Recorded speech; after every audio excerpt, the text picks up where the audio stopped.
आज बात करते हैं एक बैंक की, एक ऐसे चौंकाने वाले खुलासे की जिसने बाजार में सुनामी ला दी। हम परत दर परत जानेंगे आईडीएफसी फर्स्ट बैंक के उस बड़े फ्रॉड के बारे में जिसने इन्वेस्टर्स को हिला कर रख दिया था। तो सारी कहानी शुरू होती है सिर्फ एक नंबर से, -20%। सिर्फ एक ट्रेडिंग सेशन में आईडीएफसी फर्स्ट बैंक के शेयर धड़ाम से नीचे आ गए। देखिए, ये सिर्फ एक गिरावट नहीं थी, ये एक सिग्नल था जिसने पूरे बाजार में सनसनी फैला दी। सवाल ये उठता है कि आखिर ऐसा हुआ क्या? मतलब इंडिया के जाने माने प्राइवेट बैंकों में से एक अचानक इन्वेस्टर्स के लिए इतनी बड़ी मुसीबत कैसे बन गया? इस जबरदस्त गिरावट के पीछे की असली वजह क्या थी? तो इस पूरी गिरावट की जड़ वो एक खुलासे में छुपी थी जो किसी फाइनेंशियल थ्रिलर मूवी से कम नहीं है। पता चला कि बैंक के हिसाब किताब में पूरे 590 करोड़ रुपए की एक बहुत बड़ी गड़बड़ी थी और बस यहीं से सारा मामला खुलना शुरू हो गया। जी हां, आपने सही सुना, 590 करोड़ रुपए। ये कोई छोटी मोटी रकम नहीं होती है ना। ये उन फ्रॉड ट्रांजैक्शंस की टोटल वैल्यू थी जिसने न सिर्फ बैंक की साख को हिलाया बल्कि हजारों इन्वेस्टर्स के भरोसे पर भी सवाल खड़ा कर दिया। तो सवाल यह है कि ये सब पता कैसे चला? देखिए, एक टर्म है रिकंसिलिएशन डिस्क्रिपेंसी। सुनने में बड़ा टेक्निकल लगता है पर मतलब इसका बड़ा सिंपल है। सीधा सीधा कहें तो जो पैसा क्लाइंट के हिसाब से अकाउंट में होना चाहिए था और जो बैंक के ऑफिशियल रिकॉर्ड में था, उसमें जमीन आसमान का फर्क था और बस यहीं से खतरे की घंटी बज गई। और जैसे ही बैंक ने इसकी जांच शुरू की तो पता चला कि ये किसी एक इंसान का काम नहीं है, एक पूरा का पूरा नेटवर्क सामने आ गया। शक की सुई घूमी बैंक के ही कुछ कर्मचारियों पर, हरियाणा सरकार से जुड़े कुछ खास अकाउंट्स पर और इनके साथ साथ कई दूसरे लोगों और कंपनियों पर भी। हाँ, एक बात जरूर थी जो थोड़ी राहत देने वाली थी। ये फ्रॉड पूरे बैंक में नहीं फैला था। जांच में सामने आया कि यह मामला ज्यादातर बैंक की चंडीगढ़ ब्रांच के कुछ सरकारी खातों तक ही लिमिटेड था। मतलब बैंक के जो बाकी आम कस्टमर्स थे उन पर इसका कोई डायरेक्ट असर नहीं हुआ। तो अब सवाल आता है कि इतना बड़ा स्कैम खुला कैसे?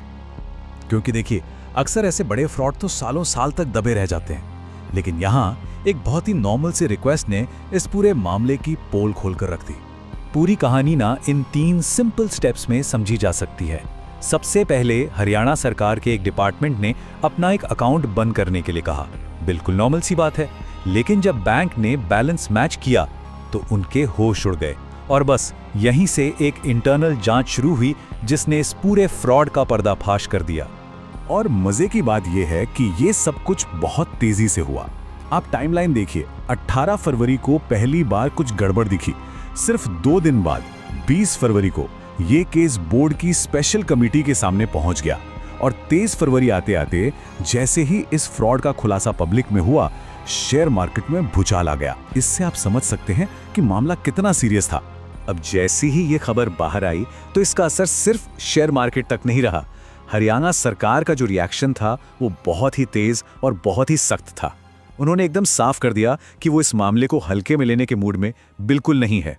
सरकार ने एक ऑफिशियल सर्कुलर निकाला जिसमें साफ साफ लिखा था, तुरंत खाते बंद करें और सारा पैसा ट्रांसफर करें। इससे ज्यादा कड़ा मैसेज और क्या हो सकता था? ये सरकार के गुस्से का और बैंक पर से उनका भरोसा पूरी तरह टूटने का सबूत था। और बात यहीं खत्म नहीं हुई। सरकार ने सिर्फ आईडीएफसी फर्स्ट बैंक को ही नहीं बल्कि एयू स्मॉल फाइनेंस बैंक को भी सरकारी काम करने से रोक दिया। ये एक बहुत बड़ा एक्शन था जो दिखाता है कि सरकार का बैंकिंग सिस्टम के एक हिस्से पर से भरोसा उठ गया था। इसके ऊपर से सरकार ने एक और बड़ा इल्जाम लगाया, वो था कंप्लायंस में चूक का। मतलब ये कि जो सरकारी पैसा हाई इंटरेस्ट वाले फिक्स डिपॉजिट्स में जाना था, उसे जानबूझकर कम इंटरेस्ट वाले सेविंग्स अकाउंट में रखा गया। अब सिंपल भाषा में इसका मतलब है सरकार को सीधा सीधा ब्याज का नुकसान हो रहा था। अब जाहिर है इस बढ़ते संकट को देखकर बैंक को भी डैमेज कंट्रोल तो करना ही था, तो उन्होंने भी फटाफट एक्शन लिया। 4 बैंक अधिकारियों को सस्पेंड कर दिया गया, पुलिस में एफआईआर दर्ज करवाई गई और ये पता लगाने के लिए कि फ्रॉड की जड़ें कितनी गहरी हैं, एक इंडिपेंडेंट फोरेंसिक ऑडिट भी शुरू कर दिया गया। तो अब इन सब एक्शन के बाद सबसे बड़ा सवाल यही खड़ा होता है कि अब आगे क्या बैंक इस पूरे संकट से निकल पाएगा? चलिए जरा आगे देखते हैं और समझते हैं कि इन्वेस्टर्स के लिए इसके क्या मायने हैं। हाँ, एक दिन की भारी गिरावट ने इन्वेस्टर्स को डरा जरूर दिया, लेकिन अगर हम थोड़ा जूम आउट करके बड़ी पिक्चर देखें तो कहानी थोड़ी अलग लगती है। पिछले एक महीने में स्टॉक भले ही 10% नीचे गया हो, लेकिन पिछले एक साल में इसने 24% का शानदार रिटर्न भी दिया है। ये हमें याद दिलाता है कि मार्केट में शॉर्ट टर्म झटकों से घबराना नहीं चाहिए, लॉन्ग टर्म व्यू रखना जरूरी होता है। तो बॉटम लाइन ये है कि बैंक को असल में कितना फाइनेंशियल नुकसान हुआ, इसका फाइनल आंकड़ा अभी सामने नहीं आया है। ये इस बात पर डिपेंड करेगा कि फ्रॉड का कितना पैसा रिकवर हो पाता है और जो कानूनी कार्रवाई चल रही है उसका नतीजा क्या निकलता है। मतलब पिक्चर अभी बाकी है।